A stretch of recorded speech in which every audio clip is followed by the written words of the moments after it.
Let me just get a little bit back here. So are you just like videotaping it? Yeah, Okay. if you don't mind. All right, if you can just introduce yourself and tell me about your impression. So my name is Vince Ciro, and I run the Agentство Reconstrucции Vojenной в Virginie. Sorry, I don't speak Russian. Most of my pronunciation is not good. But we are a Soviet post-war unit, so we portray basically any conflict the Soviets and early Russians fought after World War II. So we do the Soviet-Afghan War, and we do Chechnya.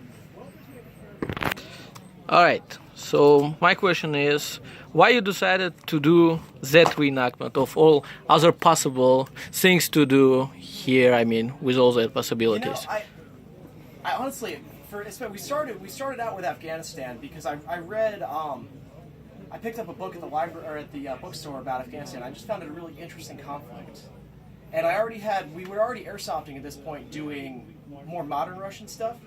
And I figured that it was something that I could bring my group back to that would be really achievable for us, and we could educate the public about a conflict that people don't know a lot about. And what they do tend to know is often stereotyped, Western propaganda about the evil Soviets invading this country, trying to oppose their regime.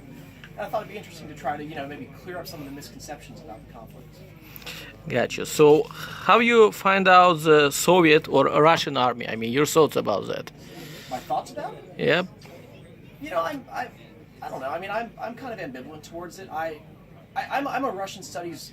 I do Russian studies academically, so I definitely don't subscribe to the current maybe U.S. foreign policy about the Russians being evil and expansionist. I understand a lot more of the historical context, I like to think, than a lot of people. So I don't know. I try to keep an open mind. I'll say that. So, since you're doing the impression of late Soviet Union and Russian Federation, kind of modern one. Yeah. So my question is, what do you think about the relationship between Russia and the USA back in the days, maybe during the 80s and today? It's interesting. People, I think the biggest source of contention between Russia and the current Russian Federation, even going back to the 90s in the U.S., is perceptions of how the Cold War ended. The U.S. likes to think that they won the Cold War, whereas it seems like, from my research, Russians more think the Cold War just ended. They took an ideology that didn't work and they wanted to get rid of it, and they thought they would be embraced by the West. And if you look at what the U.S. did from the 90s onward, it seems like they didn't do that. When they let the GDR and West Germany, merge together into the modern German state, there was this promise that they would never expand NATO, farther east. And then what happens in the 90s? You see Poland join. You see, most of the former Warsaw Pact countries are now part of NATO. And I feel like a lot of what's happening with Russia now is they're kind of reacting to that. They feel like they're being encircled almost. And I had a professor actually who referred to what the Russians want as the Monroeskaya Doctrina, sort of like a sphere of influence, a Monroe Doctrine for the former Soviet Union. All right, do you smoke, by the way? I don't, no. You know? Only at reenactments, but I'm good. Come on, Russian camel. Yeah, I'm good. Sure, Thank you. all right. Okay, so another question is that how your friends, maybe family or some people when that knows you, what they think when they saw you doing the reenactment, like Russian reenactment? I'm the kind of person who will just talk and talk and talk about this stuff, even if when I'm not doing the reenactments. So I think I've pretty much convinced people. Or I have not encountered a lot of real hostility. I'll say that. I've talked to people about it, and they kind of understand where I'm coming through, and they understand my motivations. And I think people honestly are really pretty respectful about it, actually. And I was really surprised initially. I thought that lots of people would think I'm a traitor, I'm a communist, but no, I really haven't encountered any problems. Did we just Gotcha. go down? No, it's still on. I just turned it off. Okay, the last question gonna be like, what do you think about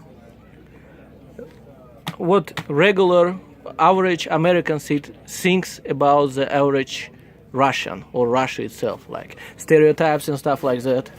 Yeah, I mean, you definitely see, the communism is. People think that Russia's either this horribly poor, desolate country that's ravaged by, the 90s, the privatization of the economy, or they think it's still, you know, this communist, you know, evil empire.